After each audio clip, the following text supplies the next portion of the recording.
हाय दोस्तों, आपका हमारे चैनल में स्वागत है।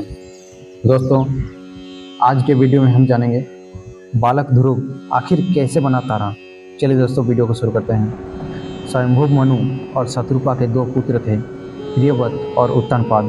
उत्तानपाद की सुनीति और सुरुचि नाम की दो पत्नियां थीं। राजा उत्तानपाद को सुनीति से ध्रुव और सुरुचि से उत्तम नामक दो पुत्र उत्पन्न हुए। यद्यपि सुनीति बड़ी रानी थी, परंतु उत्तानपाद का प्रेम सुरुचि के प्रति अधिक था। एक बार सुनीति का पुत्र ध्रुव अपने पिता की गोद में बैठकर खेल रहा था। इतने में ही उसकी सौतेली माँ सुरुचि वहां आ पहुंची। ध्रुव को उत्तानपाद की गोद में खेलते देख उसका पारा 7वें आसमान पर जा पहुंचा। सौतन के पुत्र को अपने पति की गोद में वो बर्दाश्त न कर सकी। वह ईर्ष्या से भर उठा था।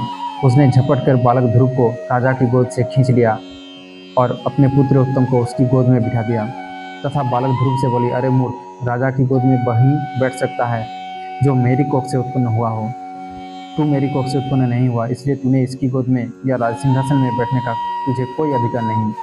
5 वर्ष के ध्रुव को अपनी सौतेली माँ के व्यवहार पर बहुत क्रोध आ गया। वह भागते हुए अपनी माँ के पास पहुँच गया तथा उन्हें सारी बात सुनाई। सुनीति बोली, बेटा, तेरी माँ सौतेली माँ से अधिक प्रेम करती है, जिस कारण तेरे पिता हमसे दूर हो गए हैं।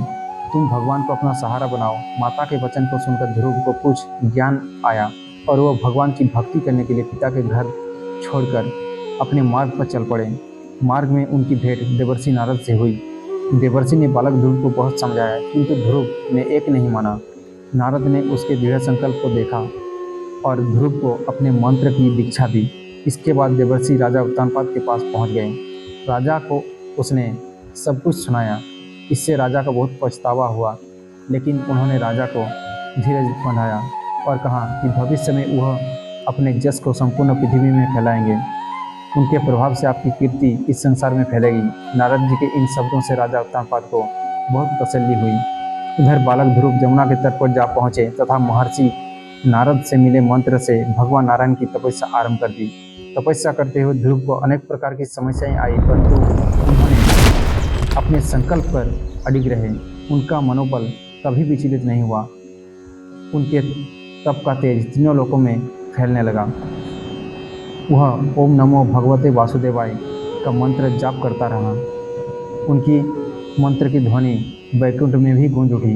तब भगवान नारायण भी जोग निद्रा से उठ बैठे। ध्रुव को इस अवस्था में तप करते देख नारायण बहुत प्रसन्न हो गए तथा उन्होंने ध्रुव को दर्शन दिए। नारायण बोले, हे राजकुमार, तुम्हारी संपूर्ण इच्छाएं पूर्ण होगी। तुम्हारी भक्ति से प्रसन्न होकर मैं तुम्हें वह लोक प्रदान कर रहा हूँ जिसके चारों ओर ज्योतिष चक्र घूमता है तथा जिसके आधार पर सब ग्रह नक्षत्र घूमते हैं। प्रलय काल में भी जिसका कभी नाश नहीं होता।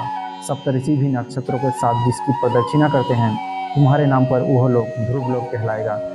इस लोक में 36 सहस्त्र वर्षों तक तुम पृथ्वी पर शासन करोगे। समस्त प्रकार के सर्वोत्तम ऐश्वर्य भोग कर अंत समय में तुम मेरे लोक को प्राप्त करोगे।